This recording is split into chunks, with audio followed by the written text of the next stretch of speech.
DSP Nalini Telangana ఉద్యమం గురించి అవగాహన ఉన్నవాళ్లకు పరిచయం అక్కరలేని పేరు ఇది.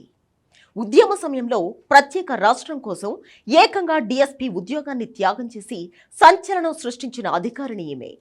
పోలీస్గా డిఎస్పీ స్థాయిలో పనిచేసిన నళిని తర్వాత ఉద్యమంలో అదే పోలీసులతో లాఠీ దెబ్బలు కూడా తిన్నారు. అనేక అనారోగ్య సమస్యలను ఎదుర్కొన్నారు. ప్రత్యేక తెలంగాణ వచ్చిన తర్వాత కనుమరుగైన నళినిని రేవంత్ రెడ్డి సీఎం అయ్యాక మళ్లీ పిలిపించారు. ఆమె వదిలేసిన ఉద్యోగాన్ని తిరిగి ఇస్తామని ఆఫర్ చేశారు. కానీ సీఎం ఆఫర్ను కూడా వద్దు అనుకుని ఆధ్యాత్మిక జీవితాన్ని గడిపేందుకు నళిని నిర్ణయించుకున్నానని అందరినీ షాక్కి గురి చేశారు. అలాంటి లేడీ మాజీ పోలీస్ ఇక ఇవే నా చివరి రోజులు అంటూ ఫేస్బుక్ లో పెట్టిన పోస్ట్ ఇప్పుడు వైరల్ గా మారింది. తెలుగు రాష్ట్ర ప్రజలకు డిఎస్పీ నళిని బహిరంగ లేఖ. ఇదే నా మరణ వాంగ్మూలం కూడా. ఒక అధికారినిగా, ఉద్యమకారినిగా, రాజకీయవేత్తగా, ఆయుర్వేద ఆరోగ్య సేవికగా, ఆధ్యాత్మికవేత్తగా సాగిన నా జీవితం ముగియబోతోంది.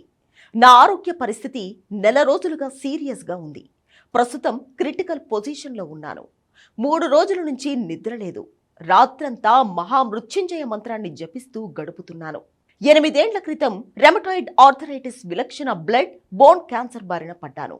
గత 2 నెలలుగా టైఫాయిడ్, డెంగ్యూ, చికెన్ గున్యా వైరస్ల వల్ల నా బాధ తీవ్ర స్థాయికి చేరింది. కనకణం పేలిపోతున్నట్లు, ఏ కీలు విరిచేసినట్లు నొప్పి తట్టుకోలేకపోతున్నాను. 2018లో ఈ జబ్బు ప్రారంభమైనప్పుడు, ఇలాంటి స్థితి ఏర్పడ్డప్పుడు మొండి పట్టుదలతో ఏదో సాధించాలనే తపనతో హరిద్వార్ వెళ్లి రామ్దేవ్ బాబా పంచకర్మ సెంటర్లో నెలల తరబడి ఉంటూ నన్ను నేను బాగు చేసుకున్నాను. కానీ ఇప్పుడు నాకు అంత దూరం పోయేంత ఓపిక లేదు. నిరామయంలో చేరేంత డబ్బు లేదు.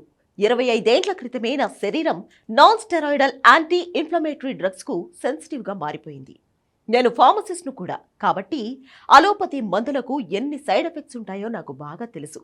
కనుక 30 లోపు ఉండాల్సిన ఆర్య ఫ్యాక్టర్ అత్యధికంగా 900కు చేరిన స్టెరాయిడ్స్ వాడకుండా ఆయుర్వేదమే వాడుతూ యోగా, ధ్యానం, వేదాధ్యయనం, యజ్ఞముల ద్వారా మామూలు మనిషిగా మీ అందరి ముందు కనిపించాను. కానీ గత కొన్ని నెలలుగా మళ్లీ నాలో స్ట్రెస్ పెరుగుతూ వస్తుంది. దాని ప్రభావమే రకరకాల ఆరోగ్య రుగ్మతలు చుట్టుముట్టాయి.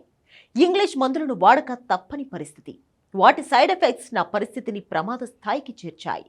నా గతమంతా వ్యధభరితం. తెలంగాణ ఉద్యమ పోరాటం వల్ల నా నిలువెల్లా గాయాలే ఉన్నాయి. రాజీనామా ద్వారా నాటి ప్రభుత్వం పనిన పద్మవ్యూహంలోంచి బయటపడితే డిపార్ట్మెంట్ నా వెన్నులో సస్పెన్షన్ అనే బళ్ళాన్ని కసితీరా దింపింది. సహాయం చేసేవాడు కనిపించక నొప్పిని భరుస్తూనే 12 ఏళ్ల అజ్ఞాతవాసాన్ని అనుభవించాను. మహర్షి దయానందుని దయవల్ల ఒక చక్కని ఆధ్యాత్మిక మార్గాన్ని కనుగొని అందులో విశేషమైన కృషి చేస్తూ యజ్ఞ బ్రహ్మగా, వేదయజ్ఞ పరిరక్షణ సమితి సంస్థాపకురాలిగా ఎదిగి హిందీ అభిమానులను కూడా సంపాదించుకుని నా దారిని రహదారిగా, పూలబాటగా మలుచుకున్నాను.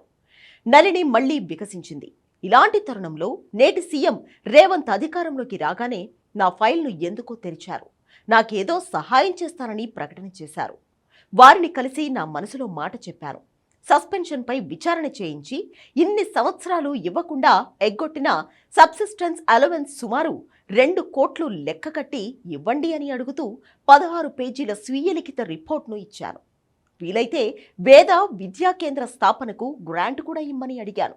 రెండోది, వారి పార్టీ పాలసీకి విరుద్ధం. నేను హిందూ కాకపోయి ఉంటే వెంటనే గ్రాంట్ శాంక్షన్ అయి ఉండేది. 6 నెలల తర్వాత నా పిటిషన్ పొజిషన్ కనుక్కుంటే చెత్తబుట్ట పాలైందని తెలిసింది. నా ఆఫీస్ కాపీని మళ్లీ స్కాన్ చేసి పంపాను. దానిపై ఇప్పటి వరకు స్పందన లేదు.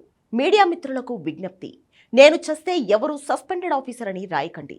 రిజైన్డ్ ఆఫీసర్, కవయిత్రి, యజ్ఞబ్రహ్మ అని నన్ను సంబోధించండి. నా శరీరానికి జరగాల్సిన అంతిమ సంస్కారం వైదికంగా జరగాలి. బ్రతికుండగా నన్ను తెలంగాణ పోరాట విషయంలో ఏ నాయకుడు సన్మానించలేదు. నేను చనిపోయాక అవార్డులు, రివార్డులు ఇవ్వడానికి బయలుదేరే రాష్ట్ర నాయకులకు ఒక వినతి. బ్రతికుండగా నన్ను పట్టించుకొని మీరు రాజకీయ లబ్ధి కోసం నా పేరును వాడుకోవద్దు. ఒకవేళ నా ఈ ప్రస్తుత దయనీయ స్థితి మీలో ఎవరో ఒకరి ద్వారా కేంద్ర ప్రభుత్వ దృష్టికి చేరితే, నాకు సరైన ఖరీదైన వైద్యం అందితే నేను ప్రాణాపాయ స్థితి నుంచి బయటపడతాను.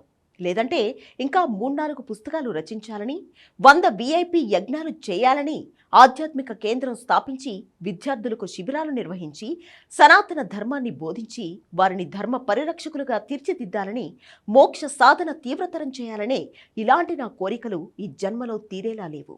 నా పేరుపై ఉన్న ఒక్కగానొక్క ఇంటి స్థలం VIPsకు చెందుతుంది. బ్రతికుండగా దేశ ప్రధానిని కలవలేకపోయాను. వారు కరుణామయులు. నా మరణానంతరం వారు నా లక్ష్య సాధన కోసం ఏమైనా ఇవ్వాలి అనుకుంటే మా వేదమృతం ట్రస్ట్కు ఇవ్వాల్సిందిగా మనవి. నా జీవితపు అంతిమ లక్ష్యమైన మోక్ష సాధనను మళ్లీ జన్మలో కొనసాగిస్తాను. సెలవిక మిత్రులారా.